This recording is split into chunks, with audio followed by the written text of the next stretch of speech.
తయారు చేసిందండి పచ్చదున్నది ఉప్మా చేసుకుంటున్నా. ఇది మనం అన్నం వండుకున్నట్టు వండుకోవచ్చు, వేయించుకోకుండా.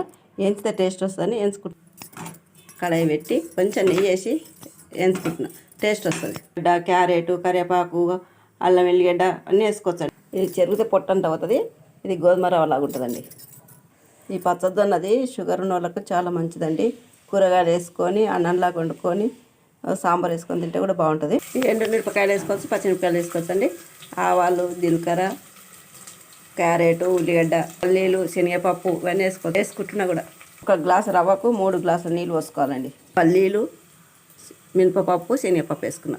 అల్లం వెల్లిగడ్డ, కరివేపాకు వేసుకుంటా. రాళ్ళు ఉప్పు.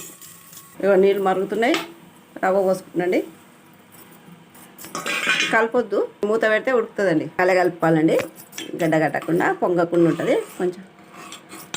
కొంచెం నీరు ఉందండి, ఉడికింది. కొంచెం నీరు రెడీ అవుతుంది. రుచికరంగా జొన్న రవ్వ, పచ్చ జొన్న రవ్వ ఉప్మా రెడీ అండి. చూసే వాళ్ళందరికీ థ్యాంక్స్. షేర్ చేయండి, లైక్ చేయండి. విధానం మీకు చూపిస్తున్నా. ఉప్పు అన్నీ సరిపోయినాయండి.